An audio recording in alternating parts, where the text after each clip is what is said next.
అన్ని సీజన్స్ ఒక ఎత్తైతే సీజన్ 9 మరొక ఎత్తని చెప్పాలి. ఇక ఇందులో భాగంగా హోస్ట్ నాగార్జున గారు కూడా హోస్టింగ్ అనేది చించేస్తున్నారు. ఇక విషయం పక్కన పెడితే ప్రస్తుతం రెండో వారం ఎలిమినేషన్‌లో భాగంగా కామన్ మ్యాన్‌గా ఎంట్రీ ఇచ్చిన మర్యాద మనీష్ తన ప్రయాణాన్ని ముగించుకొని బిగ్ బాస్ నుంచి వచ్చేశారు.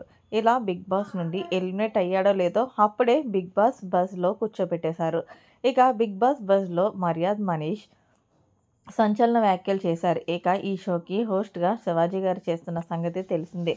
ఇక ఇందులో భాగంగా బిగ్ బాస్ బజ్‌కి ఆహ్వానించిన మర్యాద మనీష్‌ని తనదైన శైలిలో ప్రశ్నల వర్షం కురిపించారు శివాజీ. ముందుగా "ఏంటి మనీష్, నువ్వు ఇంత త్వరగా వస్తావని అసలు ఎక్స్‌పెక్ట్ చేశావా?" అంటే "అస్సలు అనుకోలేదు. నేను దాదాపు ఒక 10 వారాలు ఉంటాను అని అనుకున్నాను. కానీ ఇంత త్వరగా ఎందుకొచ్చాననేది నేను బయటికి వెళ్ళాక తెలుసుకోవాలంటే" చెప్పుకొచ్చారు.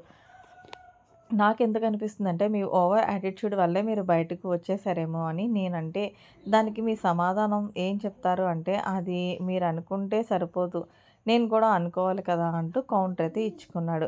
సరే, హౌస్లో ఉన్న కంటెస్టెంట్స్ కోసం మాట్లాడదాం.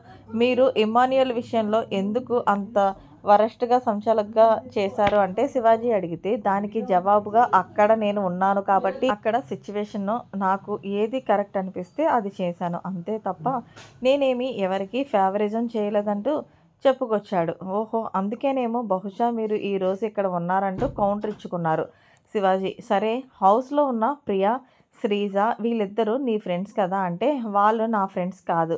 వాళ్ళ వల్లనే ఒక విధంగా చెప్పాలి అంటే నేను బయటకు వచ్చేసాను. ఎప్పుడు చూసినా వాళ్ళు నన్ను టార్గెట్ చేయడంలోనే, నన్ను నెగెటివ్ చేయడంలోనే ఉన్నారు.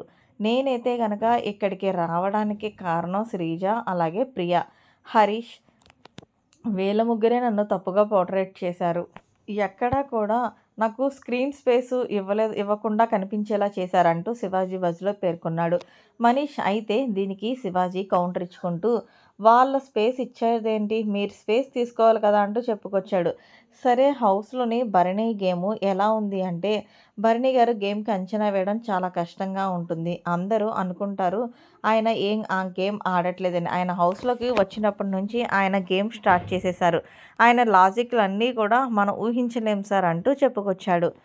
సరే, తనూజ కోసం ఏం చెప్తారు అంటే, తనూజ చాలా మంచి అమ్మాయి. అంతేకాదు మొదటిగా మాకు హౌస్‌లో పెట్టిన అన్నపూర్ణాదేవి.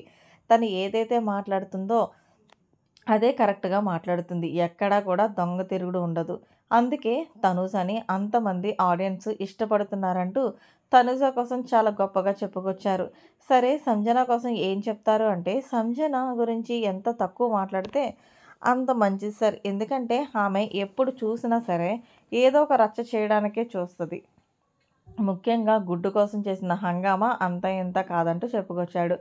మరి హౌస్‌లో నువ్వెవరితో ఎక్కువ కనెక్ట్ అయ్యావు అంటే, నేను ఎవరితోనూ ఎక్కువ కనెక్ట్ అవ్వలేదు సార్. నేను ఆడడానికి వెళ్ళాను, ఆడాను, బయటకొచ్చాను. దట్స్ ద ఫైనల్, అంతే తప్ప నేను ఎవరి గురించి వెళ్ళలేదంటూ చెప్పుకొచ్చారు. మరి రీతు, రెమోన్ పవన్ మధ్య ఏమైనా ఉందా అని అడిగేసరికి, ఏమో సార్, మాకు కూడా అలాగే అనిపిస్తుంది. రాత్రులు వాళ్ళిద్దరూ అన్నం తినిపించుకోవడం, అంతేకాకుండా చేతిలో చేయి వేసుకుని మాట్లాడుకోవడం, ఇలా చాలానే చూసామంటూ రీతు దొరికిపోయింది కదా సార్ అడ్డంగా. కేవలం డెమోన్ పవన్ కోసమే తన సంచాలకుగా అలా నిర్ణయం తీసుకుందని, దాన్నేదో కప్పుపుచ్చడానికి ఆ అమ్మాయి మళ్ళీ ఇలా మాట్లాడింది అంటూ చెప్పుకొచ్చాడు.